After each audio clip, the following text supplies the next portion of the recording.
Hello, నేను doctor Aruna Moparthi, fertility specialist, Meenakshi test tube baby centre, bus stand దగ్గర, గుంటూరులో. Meenakshi test tube baby centre is a place where we speak and treat everything and anything about women's health.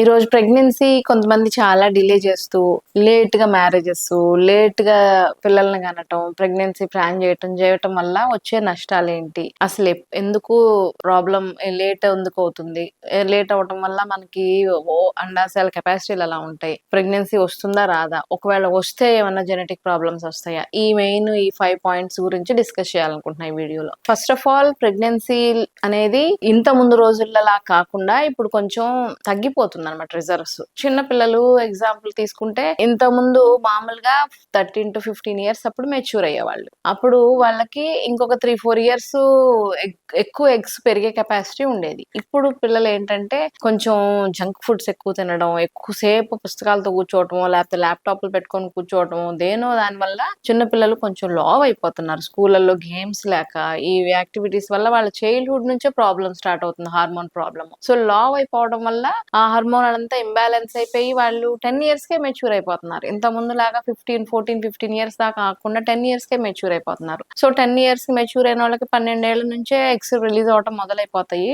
So ముందు ఒక 5 years ముందు 14-15 బదులు 10-11-12 years కి అవ్వడం వల్ల ఒక 5 ఇయర్స్, ఇంత ముందు 35 ఇయర్స్ కట్ ఆఫ్ గా పెట్టుకుంటే ఇప్పుడు 30 ఇయర్స్ కే వాళ్ళ అండాశయాల ప్రెగ్నెన్సీ వచ్చే కెపాసిటీ తగ్గిపోతుంది. సో ఇది మోస్ట్ ఇంపార్టెంట్ థింగ్ అనమాట, మెనార్కి ముందుగా రావడం అనేది. సెకండ్ ఇంపార్టెంట్ ఏంటంటే, నేను కొంచెం లేట్ గా మ్యారేజ్ చేసుకోవాలి, నాకు ఇంకా చాలా ఇంట్లో రెస్పాన్సిబిలిటీస్ ఉన్నాయి, ఇప్పుడే పెళ్లి కాదు, చాలా అన్ని రెస్పాన్సిబిలిటీస్ అయిపోయినా మ్యారేజ్ చేయాలని కొంతమంది కాదు నాకు పెళ్ళైనా కూడా ప్రెగ్నెన్సీ ఇంకా ఇప్పుడే కాదు, నేను నా పిల్లలకి ది బెస్ట్ ఇవ్వాలి, వాళ్ళకి నేను చాలా బాగా పెంచాలి, సో నేను బాగా కెరీర్ సెటిల్ అయ్యి చాలా డబ్బులు సంపాదించినాక అప్పుడు ప్లాన్ చేసుకోవాలి అని ఈ జనరేషనల్ థాట్స్ ఇట్లా ఉన్నాయి అనమాట. ఇలా ఉండటం వల్ల ఏం జరుగుతుందంటే, భార్యాభర్తలు ఇద్దరికి వీర్యం కణాలు, అండాలకి ప్రెగ్నెన్సీ వచ్చే కెపాసిటీ తగ్గిపోతుంది, ఫర్టిలైజింగ్ కెపాసిటీ తగ్గిపోతుంది అనమాట. తగ్గిపోవడం వల్ల ప్రెగ్నెన్సీ రావడం కష్టం అయిపోతుంది, పూర్వ ఒవేరియన్ రిజర్వ్స్ అయిపోతాయి. దానికి ఏం చేయాలి? ఇప్పుడు ఎర్లీగా మ్యారేజ్ చేసుకోవడం కుదరకపోతే, లేట్ గా మ్యారేజ్ అయిందంటే వెంటనే ప్రెగ్నెన్సీ ప్లాన్ చేయాలి. లేదు, కెరీర్ చాలా ఇంపార్టెంట్, ముఖ్యంగా సెటిల్ అవ్వాలి అనుకున్నప్పుడు భార్యాభర్తలు ఇద్దరు ఒకసారి హాస్పిటల్కి వెళ్ళి, హాస్పిటల్ దగ్గర ఉన్న హాస్పిటల్లో ఫస్ట్ స్కానింగ్ చేయించుకొని మన అండాశయాల కెపాసిటీ ఎంత ఉంది, అండం పెరిగే శక్తి కరెక్ట్ గా సరిపోని యాంట్రల్ ఫాలికల్స్ ఉన్నాయా లేదా అనేది చెక్ చేసుకోవాలి. అండ్ బ్లడ్ లో ఇంకొకటి సీరం ఏఎంహెచ్ అనే టెస్ట్ ఉంటుంది, ఆ టెస్ట్ లో కూడా మనకి అండాశయాల కెపాసిటీ సరిగ్గా ఉందా లేదా తెలుస్తుంది. మన స్కానింగ్ లో గర్భసంచి కూడా బాగుందా, దానికి ఏమైనా ఫైబ్రాయిడ్స్ అలాంటి గడ్డలు వచ్చే అవకాశాలు ఉంటే కూడా తెలుసుకొని వాటిని సరి చేసుకోవాలి. హస్బెండ్ కూడా వీర్యం కణాలు, ఈ 4 ఇంపార్టెంట్ టెస్టులు చేయించుకొని ఇవన్నీ బాగానే ఉన్నాయి అనుకుంటే ఒక few months, 1 year 2 years delay చేసుకోవచ్చు. లేదు, వీటిలో ఏమన్నా ఆల్రెడీ ఇప్పుడు మనం చెక్ చేసుకుని ఈ రోజు బార్డర్ లైన్ లో ఉన్నాయి అనుకోండి, better not to waste your time. మళ్ళా 1 year 2 years అనుకొని అది అవసరం కుదరకపోయింది అనుకోండి, అప్పుడు చాలా ఇబ్బంది పడాల్సి వస్తుంది. అలాంటప్పుడు మీరు ఏం చేయొచ్చు అంటే, మీ ఎగ్స్ గానీ వీర్యం కణాలు గానీ ఫర్టిలిటీ సెంటర్ లో ఫ్రీజ్ చేయించేసుకొని, మన సెంటర్ లో ఫ్రీజ్ చేస్తాం మామూలుగా కావాలంటే. సో ఫ్రీజ్ చేయించేసుకొని వాటిని కావాలంటే లేటర్ యూస్, ఒక 5-6 years తర్వాత మీరు సెటిల్ అయిపోయినా కావాలనుకుంటే యూస్ చేసుకోవచ్చు. ఇంతకుముందు యాక్చువల్లీ ఇలాగ మీరు లేట్ చేసేసుకోవటం, డిలే చేసుకోవటం వల్ల అండాశయాల కెపాసిటీ బాగా తగ్గిపోవటం వల్ల ప్రెగ్నెన్సీకి ఛాన్సెస్ తగ్గుతున్నాయి అనమాట. ఇంతకుముందు ప్రెగ్నెన్సీ కావాలి, నేను ప్రాక్టీస్ స్టార్ట్ చేసిన 15 years బ్యాక్ ప్రెగ్నెన్సీ కావాలి అని నా ఓపిక వచ్చిన వాళ్ళకి ఫ్యూ మెంబర్స్ కి, ఒకరికో ఇద్దరికో ఐవీఎఫ్ చేయించుకోవాలి, ఇంకా మీకు నేచురల్ మెథడ్స్ సరిపోవు అని చెప్పేదాన్ని. కానీ ఇప్పుడు ఈ జనరేషన్ లో చాలా మందికి ఇన్ఫర్టిలిటీ అని వచ్చిన, ప్రెగ్నెన్సీ కోసం వచ్చిన వాళ్ళలో 50% వాళ్ళకి ఐవీఎఫ్ అవసరం పడుతుంది. టాబ్లెట్లు వాడినా, ఇంజెక్షన్స్ వాడినా, ఐయుఐలు చేసినా, లాప్రోస్కోపీలు చేసినా ప్రెగ్నెన్సీ రావటం లేదు. ఎందుకంటే ఓవేరియన్ కెపాసిటీ తగ్గిపోతుంది, నీటి బుడగల అండాశయాలు ఎక్కువ ఉంటున్నాయి వాళ్ళకి. అప్పుడు ఐవీఎఫ్ ద్వారానే ప్రెగ్నెన్సీ. సో మీరు డిలే చేసుకోవటం వల్ల మీకు ప్రెగ్నెన్సీ న్యాచురల్ గా వచ్చే మెథడ్స్ కి దూరం అయిపోయి, ఈ ఆర్టిఫిషియల్ టెక్నాలజీలు ఐయుఐల తోటి, ఐవీఎఫ్ తోటి, ఇక్సీల తోటి ప్రెగ్నెన్సీ ప్లాన్ చేసుకోవాల్సిన దానికి దగ్గర అవుతారనమాట.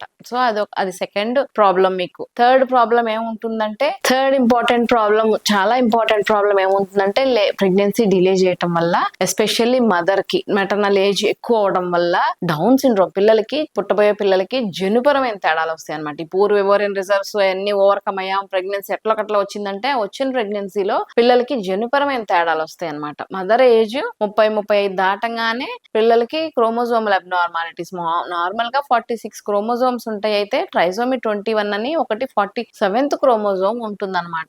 అడ్వాన్స్డ్ మెటర్నల్ ఏజ్ ఉన్న వాళ్ళకి అప్పుడు ఏం చేస్తారంటే ఆ బేబీకి, వాళ్ళు బేబీ పుట్టినప్పుడు బాగానే పుడతారు, వాళ్ళు అవయవాలన్నీ బాగానే ఉంటాయి, కానీ వాళ్ళకి మైండ్ డెవలప్మెంట్, ఫిజికల్ గా గ్రోత్ డెవలప్మెంట్ ఇవన్నీ తగ్గిపోతాయి అనమాట. వాళ్ళకి అండర్స్టాండింగ్ కెపాసిటీ, లెర్నింగ్ కెపాసిటీ ఇవన్నీ చాలా లేట్ గా స్లోగా ఉంటాయి అనమాట. అవి సొసైటీలో వాళ్ళు అందరి పిల్లల కన్నా తేడాగా పెరుగుతూ ఉంటారు. సో డిలేడ్ ప్రెగ్నెన్సీ వల్ల ఇలాంటి కాంప్లికేషన్స్ చాలా బ్యాడ్ గా వస్తాయి అనమాట. సో దీన్ని ఓవర్కమ్ చేయడానికి ఏం చేయొచ్చు అంటే, ఇంకా మనం ఐవీఎఫ్ చేసుకొని ఐవీఎఫ్ లో పీజీటీ అని చేస్తాం, ప్రీ ఇంప్లాంటేషన్ జెనెటిక్ టెస్టింగ్. ఆ టెస్ట్ లో ముందే మనం ఆ ఎగ్స్ లో నుంచి మనం తయారు చేసుకున్న ఐవీఎఫ్ లో తయారు చేసుకున్న ఎగ్స్ లో నుంచి ఫ్యూ సెల్స్ ప్లసెంటాగా తయారు చేసే ట్రోఫెక్టోడర్మ్ లో నుంచి కొన్ని సెల్స్ తీసుకొని జెనెటిక్ అనాలిసిస్ పంపిస్తాం. ఆ జెనెటిక్ అనాలిసిస్ లో క్రోమోజోములు ట్రైజోమి 21 డిఫరెన్స్ ఏమన్నా ఉందా, ఎడ్వర్డ్ సిండ్రోమ్ ఇలాంటి ఏమన్నా ఉన్నాయా, కొన్ని అన్యూప్లాయిడ్ ఏమన్నా ఉంటే తెలుసుకొని ఆ తెలిసిన ఎంబ్రియోస్ పక్కన పెట్టి బాగున్న కరెక్ట్ గా నార్మల్ గా క్రోమోజోమ్ జెనెటిక్ నార్మల్ గా ఉన్న వాటిని ట్రాన్స్ఫర్ చేసేసుకొని పిల్లల్ని పొందొచ్చు అనమాట. సో ఈ డిలేడ్ ప్రెగ్నెన్సీ అనేది లేట్ చేసుకోవటం వల్ల వచ్చే నష్టాలన్నిటిని ఓవర్కమ్ చేసుకోవడానికి నేను చెప్పిన సలహాలన్నీ ఫాలో అవ్వండి. మీకు ఇంకా వీటిల్లో ఏమైనా డౌట్స్, ఏమైనా అర్థం కానీ ఏమైనా ఉంటే మన మీనాక్షి టెస్ట్ బేబీ సెంటర్ లో 100% అవన్నీ క్లారిఫై చేస్తాను. So if you like the information, like, share and subscribe the video. Thank you.